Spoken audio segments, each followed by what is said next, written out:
అందరికీ నమస్కారం, good morning. ఈరోజు ఆ రెండు దినపత్రికలు ఏదైతే ఉందో రోతనాడు, బూతు జ్యోతిలో వచ్చినటువంటి ఏదైతే వాటిని వార్తలను తెలుగుదేశం పార్టీకి కరపత్రాలు కాబట్టి అలానే ఉంటాయి వాళ్ళు రాసేటటువంటిది. ఒకటి ఈనాడులో సవాలు చేసి ముఖం చాటేసిన బొమ్మన, రెండు ఆంధ్రజ్యోతిలో గోశాలపై గోల, ప్రదర్శనగా బయలుదేరిన బొమ్మన, ఇడేమో సవాలు చేసి ముఖం చాటేసిన బొమ్మన. వీళ్ళే హెడ్డింగ్ ఏం పెట్టారు, సవాలు చేసి ముఖం చాటేసిన బొమ్మన అని పెట్టి కింద రెండు ఫోటోలు వేశారు. కార్యకర్తలు అంచెలతో కలిసి గోశాలకు బయలుదేరుతున్న కరుణాకర్ రెడ్డిని అడ్డుకుంటున్న పోలీసులు. ఇంకో ఫోటో రోడ్డుపై పడుకొని నిరసన తెలియజేసిన బొమ్మన కరుణాకర్ రెడ్డి, మధ్యల గురుమూర్తి, నారాయణ స్వామి, చిత్రంలో ఆర్కే రోజా. మరి ముఖం చాటేసిన అని మీరే హెడ్డింగ్ పెట్టి రాశారు. కిందేమో కార్యకర్తలతో బయలుదేరాడు, అడ్డుకున్నారు, అందుకని అక్కడ నిరసన వ్యక్తం చేస్తున్నాను మీరే రాశారు. అంటే చూసేటటువంటి హెడ్డింగ్ ఏమో ముఖం చాటేది, అంటే లోపల మ్యాటర్ ఎవరు చదవరు కదా. బొమ్మన కరుణాకర్ రెడ్డి గారు ముఖం చాటేశారని వీళ్ళు ప్రచారం చేయాలి. అంటే ఆ వార్త హెడ్డింగ్ పెట్టింది ఎవరు? జర్నలిజంలో సున్నా అనుభవం ఉండి జర్నలిజం అంటే ఏందో తెలియనటువంటి ఈనాడు కిరణ్. ఆ కింద ఫోటోలు పంపించింది ఎవరు? పాప అక్కడ ఉన్నటువంటి జర్నలిస్ట్, ఈనాడు జర్నలిస్ట్. అంటే ఎంత తేడా ఉందో చూడండి మీరు. ముఖం చాటేశాడంట. మరి కింద ఫోటోలు ఎందుకు వేశారు? ముఖం చాటేస్తే ఆ పల్లా శ్రీనివాసరావు లాగా ఎక్కడో వైజాగ్లోనో ఎక్కడో గాజువాక్లోనో ఉండేవాళ్ళు కదా, తిరుపతిలో ఉండేవాడు కాదు కదా ముఖం చాటేస్తే. రెండు, అర్ధరాత్రి నుంచి పోలీసుల గృహ నిర్బంధంలో మీరు కదా ఉంచింది బొమ్మన కరుణాకర్ రెడ్డి గారిని. మీరు సవాలు విసిరారు, సవాలు విసిరిన పల్లా తోక ముడిచాడు, అది కదా మీరు రాయాలి. ఏదో అక్కడ ఉన్నటువంటి తెలుగుదేశం ఎమ్మెల్యేలను లేదంటే అక్కడ ఉన్న తెలుగుదేశం నాయకులను గుంపుగా ఒక 100 మంది పంపించేస్తే కరుణాకర్ రెడ్డి గారు అయినా నేను ఒక్కడనే వస్తానన్నాడు. అయినా కూడా మీరు ఆయన పంపించినటువంటి పరిస్థితి. సో ఒకటైతే ఇక్కడ వాస్తవం కదా, గోవులు చనిపోయినటువంటి విషయాన్ని మీరు ఒప్పుకున్నారు. గోమాతలో ఏదైతే ఏడాదిలో 191 చనిపోయినాయి అని చెప్పి మీరే అఫీషియల్ రికార్డు ఇచ్చారు. అంటే అఫీషియల్గా నిన్న ఉంటే అనఫీషియల్గా ఇంకెన్ని ఉంటాయి. దాన్ని కూడా చూస్తే జూన్ నెల మీరు అధికారంలోకి వచ్చినప్పటి నుంచి జూన్లో 13, జూలైలో 18, ఆగస్టులో 15, సెప్టెంబర్లో 21, అక్టోబర్లో 19, నవంబర్లో 13, డిసెంబర్లో 14, జనవరిలో 18, ఫిబ్రవరిలో 13, మార్చిలో 12 గోవులు చనిపోయినాయని. అంటే మీరు అధికారంలోకి వచ్చినాక 156 గోవులు చనిపోయినాయి అనేది మీరు ఇచ్చిన లెక్కలే అఫీషియల్గా. మరి మేము కూడా చెప్పింది అదే కదా, 3 నెలల్లో 100 గోవులు చనిపోయినాయి అని చెప్పాము. కానీ మీరు 3 నెలల్లో 43 చనిపోయినాయని ఇచ్చారు.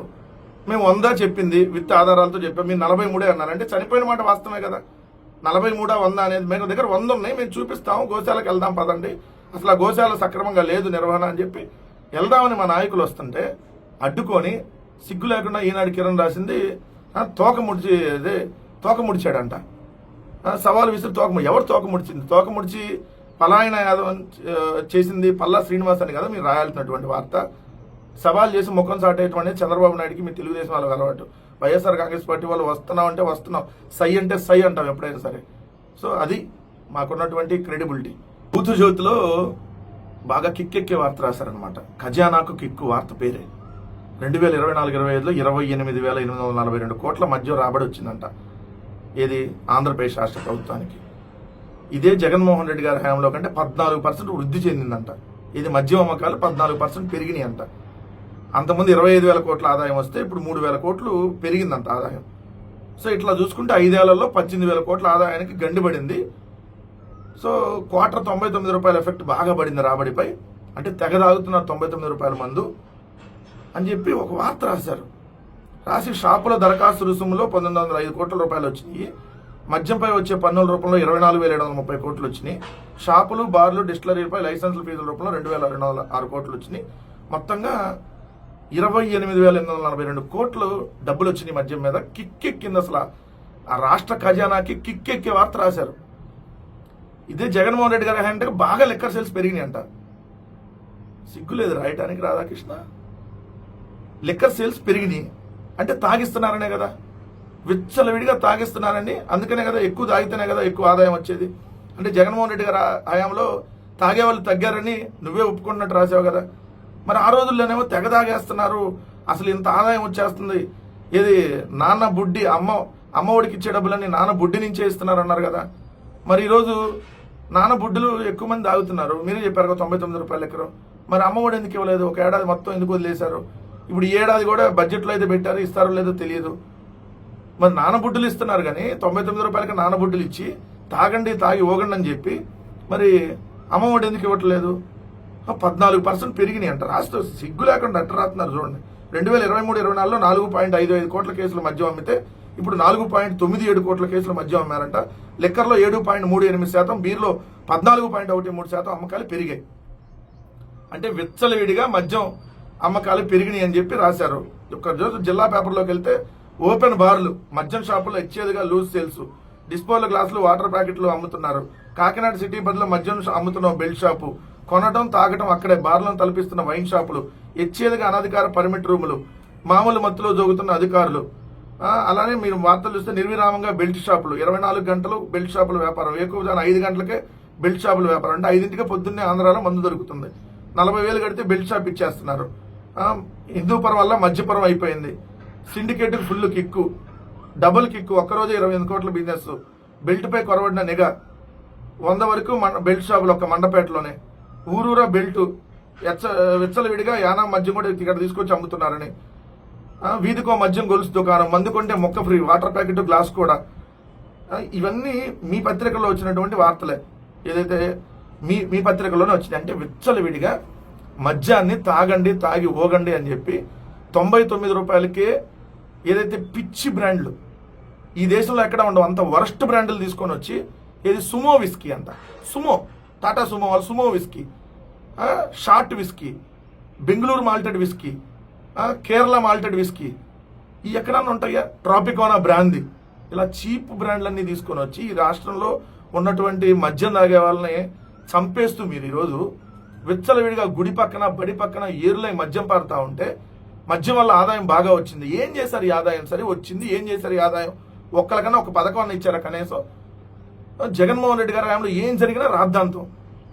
ఆయన భూమ్ భూమ్ అని తీసుకుని వచ్చాడు. అది బేరా ఇంటర్నేషనల్ బ్రాండరా అని చెప్పి తెలుగులో చెబితే మీకు అర్థం కాదు. మనిషికో మాట గొడ్డుకో దెబ్బ కదా, మీకు ఎలా చెప్పినా అర్థం కాదు. కానీ ఈరోజు 99 రూపాయలకు మాత్రం ఏదైతే అసలు ఈ దేశంలో ఎక్కడా లేనటువంటి గాలి బ్రాండ్లు, నీచమైనటువంటి బ్రాండ్లు, అసలు మనుషుల దాగే బ్రాండ్లు కాదు మీరు తీసుకొని వచ్చి ఈరోజు చంపుతా వాళ్ళని. మళ్ళీ కిక్కెక్కింది ఖజానాకని అని సిగ్గు లేకుండా మందు దాకా రాస్తారు చూడండి వార్తలో. ఆ మందు దాకా రాసినట్లాగా రాశారు. మీరు సిగ్గన్నా ఉండాలి రాధాకృష్ణ గారు, మనిషివే కదా. ఇంకో వార్త, మే 2న అమరావతికి మోడీ వస్తున్నాడు. రాజధాని పునర్నిర్మాణ పనులు ప్రారంభించున్న మోడీ సాయంత్రం 4 గంటలకు ముహూర్తం. ఉమ్మడి గుంటూరు, కృష్ణా, ప్రకాశం, పశ్చిమ గోదావరి జిల్లా నుంచి సుమారు 5 లక్షల మంది ఈ సభకు హాజరవుతారని అంచనా. సభా ప్రాంగణానికి చేరుకున్నందుకు 9 రహదారులను గుర్తించారు. ప్రధాని పర్యటన ఏర్పాట్లో ప్రభుత్వం ఇప్పటికే మంత్రుల కమిటీని నియమించింది. ఇది అమరావతికి మోడీ వస్తున్నారనేటువంటి వార్త. దానికి సంబంధించి ఇంకొక లింక్డ్ వార్త ఇంకోటి ఉంది. ఏదైతే షర్మిల గారు నాడు మట్టి కొట్టారు, నేడు సున్నం కొట్టడానికి వస్తున్నారు. అమరావతిపై చిత్తశుద్ధి ఉంటే 9 ఏళ్లుగా గాడిదలు కాస్తున్నారు. ప్రధాని మోడీపై షర్మిల మండిపాటు. ఓ పక్క మోడీ ఏమో చెల్లికి జరగాలి మళ్ళీ మళ్ళీ పెళ్లి అనే సినిమాలో చెప్పినట్టుగా ఆల్రెడీ జరిగినటువంటి శంకుస్థాపన మరోసారి శంకుస్థాపన చేయడానికి అప్పుడే ఒక 100 కోట్లు, చెంబుడు నీళ్లు, గుప్పెడ మట్టి మన మొహాన్ జల్లి వెళ్ళారని సాక్షాత్ ముఖ్యమంత్రి చంద్రబాబు నాయుడు గారే అన్నారు. 100 కోట్లు ఖర్చు పెట్టారు ఆ రోజు ప్రధాని మోడీ గారి పర్యటనకి. ఇప్పుడు మళ్ళీ ఇంకో 200-300 కోట్ల రూపాయలు ఖర్చు పెట్టడానికి 5 లక్షల మందిని గ్యాదర్ చేస్తున్నారంట. 5 లక్షల మందిని అక్కడికి పోగు చేసి, సో వాళ్ళందరికీ వెహికల్స్ అన్ని పెట్టి ఆ పర్యటన ఏర్పాట్లు, మొన్న ఓన్లీ గ్రాఫిక్స్ వేయడానికి 1 కోటి రూపాయలు చూశారు కదా. మొన్న అమరావతిలో ఏదైతే చంద్రబాబు నాయుడు గారు మోడీ గారి పర్యటనలో మోడీ గారికి చూపించడం కోసం, సచివాలయం ఇలా కడుతున్నామని చూపించడం కోసం 88.5 లక్షల రూపాయలకి టెండర్ పిలిచారు. ఏదో 3D గ్రాఫిక్స్ కోసం. అంటే దాదాపు 200-300 కోట్లు పైగా మోడీ గారి పర్యటన కోసం ఖర్చు పెడతారు, దాంట్లో డౌట్ లేదు. ఇక్కడ షర్మిల గారి చేత వీళ్ళే ట్వీట్ పెట్టించి మోడీ గారిని తిట్టియటం. ఎందుకు వస్తున్నాడు కదా అప్పుడు మోడీ గారు కాంగ్రెస్ పార్టీ అధ్యక్షురాలుగా తిడితే పాప ఆయన ఏమన్నా ఎక్కువ వరాలు ఇస్తాడనో మరి అట్లో, దాంట్లో కూడా మళ్ళీ జగన్మోహన్ రెడ్డి గారిని కూడా లాక్కొని వస్తామా? ఎందుకంటే ఇప్పుడు షర్మిల గారు ఇప్పుడు ఈరోజు రోజుకి ఏ విధంగా తయారవుతున్నారనడానికి ఇక రోజు కనపడతా ఉంది మనకి. ఇప్పుడు ఆమె చెప్తుంది షర్మిల గారు, జగన్మోహన్ రెడ్డి గారు అంట ఇది దత్తపుత్రుడు అంట ఎవరికి? మోడీ గారికి. ఏం మాట్లాడుతున్నారు షర్మిల గారు? కనీసం మాట్లాడేటప్పుడు కనీసం కొద్దిగా, ఇప్పుడు వాళ్ళు రాసిచ్చింది ఎట్లా పడితే అటు చదవద్దు. ఆల్రెడీ ఇప్పటికే మీరు ఆల్రెడీ బాగా చులకన అయిపోయారు. మిమ్మల్ని ఒక కమెడియన్గా చూస్తున్నారు. సో ఇలాంటివన్నీ రాస్తేనే కమెడియన్ కంటే ఇంకా దారుణంగా చూస్తారు. ఎవరు దత్తపుత్రుడు? పొత్తులు పెట్టుకుంది ఎవరు? పొత్తులు పెట్టుకున్న వాళ్ళు ఎవరు? వాళ్ళ మీద పోరాడుతున్న వాళ్ళు ఎవరు? ఆ మాత్రం కూడా తెలియకుండా రాస్తారా? అంటే వాళ్ళు రాసిచ్చేయడం, మీరు ట్వీట్ పెట్టేయడం. కనీసం చదువుకోద్దా ఏం పెట్టారనేది? రేపొద్దున వాళ్ళు మీ తండ్రి గారిని తిట్టేస్తా కూడా పెట్టేస్తారు, కానీ అది కూడా పోస్ట్ చేసేస్తారు మీరు రేపొద్దున. మోడీ గారిని కాదు కదా మీరు అనాల్సింది, మోడీ గారితో పాటు మోడీ గారిని ఒక్కళ్ళే కాదు కదా, చంద్రబాబు నాయుడు, మరి పవన్ కళ్యాణ్, వీళ్ళందరూ ఈ కూటమిలో కదా. ఏం గాడిదలు కాస్తున్నారా? ఈ అమరావతిలోకి ఇంకా 44,000 ఎకరాలు అవసరమా అని చెప్పి వాళ్ళ కదా విమర్శించాల్సింది. మళ్ళీ చంద్రబాబు నాయుడిని పవన్ కళ్యాణ్ ఏమన్నారు మీరు? ఎందుకంటే ఏమన్నా అంటే వాళ్ళు ఊరుకోరు కదా, వాళ్ళ డైరెక్షన్లో కదా మీరు నడిచేది.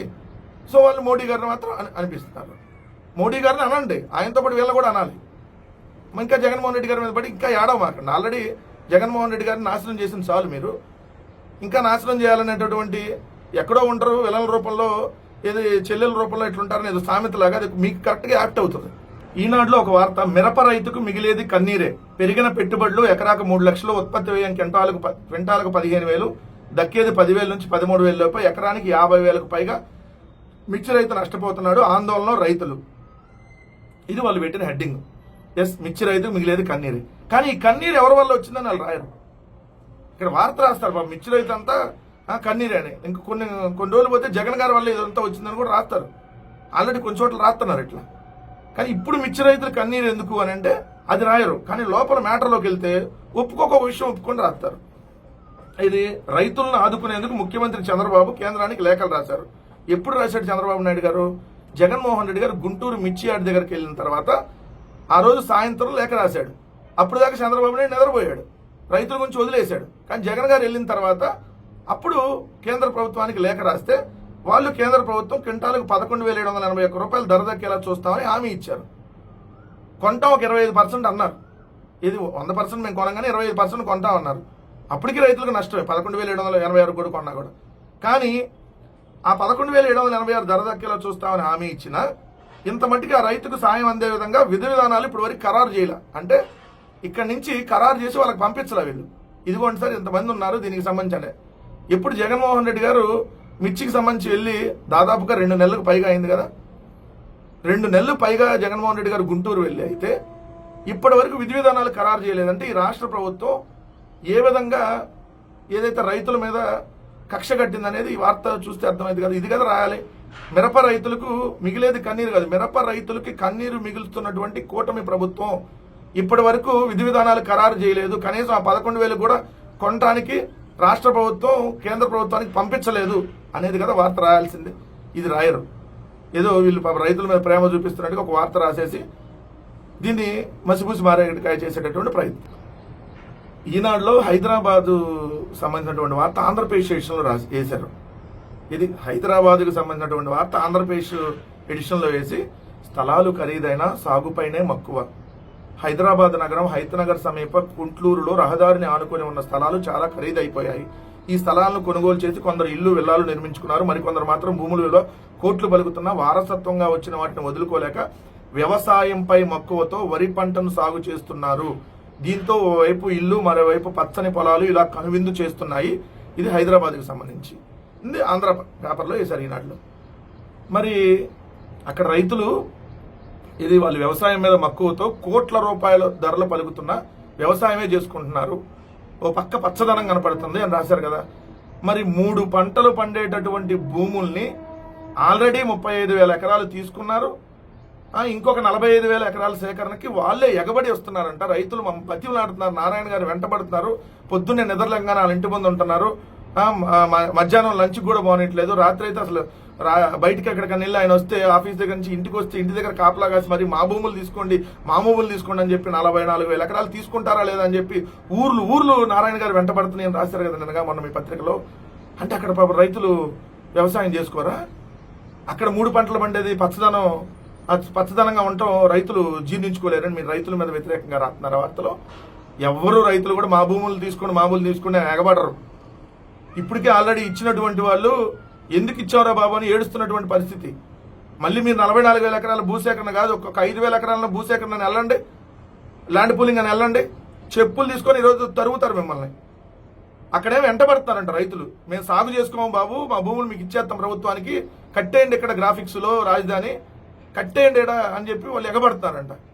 ఇక్కడ మాత్రం హైదరాబాద్లో వాళ్ళు పచ్చదనంగా అసలు వారసత్వం కోట్లు బలుగుతున్నా కూడా వాళ్ళు వ్యవసాయం చేసుకుంటున్నారు.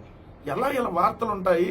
వాళ్ళ అవసరమైతే ఏ విధంగా రాస్తారు ఒక్కసారి చూడండి. ఇన్నిసార్లు వీళ్ళకి చెప్పినా కూడా సిగ్గురాదు. ఎందుకంటే రామోజీరావు పోయినా కిరణ నేత్ర పట్టి పీడిస్తా ఉన్నాడు ఈ రాష్ట్రాన్ని. ఈనాడు ఆంధ్రజ్యోతి అనే దినపత్రికలు పోతే ఈ రాష్ట్రానికి పట్టినటువంటి పీడ వదిలిద్ది. శాశ్వతంగా ఈ రాష్ట్రానికి పీడలాగా వీళ్ళు చీడలాగా పీడలాగా పట్టి పీడిస్తా ఉన్నారు ఈ విధంగా వార్తలు రాసి. చిరుత మృతిపై విచారణకు పవన్ కళ్యాణ్ ఆదేశం. ఎస్, తప్పులేదు. చిరుత మృతి మీద మీరు విచారణకు ఆదేశించారు పవన్ కళ్యాణ్ గారు, ఓకే, అన్నమయ్య జిల్లాలో జరిగింది. మరి గోవుల మృతి మీద ఎందుకు స్పందించలేదు? మీరు సనాతన వేషం వేసుకొని ఈ మధ్య డ్రామాలు ఆడుతున్నారు కదా. మరి ఆల్రెడీ నిన్నే తిరుమల తిరుపతి దేవస్థానం ఇచ్చినటువంటి అఫీషియల్ లెక్కల ప్రకారమే ఈ ఏడాదిలో 191 గోవులు చనిపోయినాయి. మీరు అధికారంలోకి వచ్చినాక 156 గోవులు అఫీషియల్గా చనిపోయినాయి. మరి వాటి మీద ఎందుకు స్పందించలా? వాటి మీద విచారణ చేయాలని మీకు ఎందుకు అనిపించలా? అలానే మీరు అటవీ శాఖ మంత్రిగా ఉన్నారు కదా, కాశీరాయణ క్షేత్రాన్ని కూలిస్తే ఇప్పటి వరకు మీ నోట్లోంచి మాట రాల. అసలు దాని మీద ఎవరు అడగొద్దని విలేకరులు కూడా ప్రెస్ మీట్ పెట్టినప్పుడు అడగొద్దని చెప్పారని విలేకరులు కూడా చెప్పుకుంటున్నారు. ఆ టాపిక్ మాత్రం ఎత్తొద్దు అని. అంత కక్ష ఎందుకు కాశీనాయన క్షేత్రం మీద? ఒక చిరుత చనిపోతే దాని మీద విచారణకు ఆదేశించారు. ఎస్, డెఫినెట్లీ దాన్ని ఎవరు కూడా తప్పు పట్టట్లా. కానీ తిరుమల గోశాలలో ఇంత అన్యాయం జరుగుతూ ఉంటే, గో మాతలు చనిపోతూ ఉంటే స్పందించరు. కాశీనాయన క్షేత్రం దాన్ని కూల్చేస్తే స్పందించరు. తిరుమలలో రోజు రోజుకి అపచారాలు జరిగిపోతా ఉన్నాయి. మద్యం తీసుకొని వెళ్తున్నారు పైకి, మద్యం షాపులు నడుపుతున్నారు పైన బిర్యానీలు తింటున్నారు, పైన కోడిగుడ్లు దొరుకుతా ఉన్నాయి, పైన ఏదైతే సిలువలు వేసినటువంటి ఉంగరాలు దొరుకుతా ఉన్నాయి, ఏదైతే పైకి యెహోవా ప్రార్థనలతో కార్లు పైకి వెళ్తా ఉన్నాయి, అలిపిరి చెక్ పోస్ట్ దాటుకుని పైన కొండ మీదకి, పైన ఏదైతే ఒక గొడవల సంస్కృతి నెలకొంది, డ్రైవర్లు కొట్టుకొని చనిపోతున్నటువంటి పరిస్థితులు నెలకొన్నాయి. ఈ విధంగా తిరుమలలో చెప్పులు వేసుకొని గుళ్ళోకి వెళ్తున్నారు. ఇన్ని అపచారాలు తిరుమలలో జరుగుతుంటే ఏ రోజు విచారణకు ఆదేశించడం లేదే. అంటే ఎలా డైవర్ట్ చేయడానికి వస్తారు వీళ్ళంటానికి? మరి వాటి మీద ఎందుకు నోరెత్తి స్పందించవు ఉపము?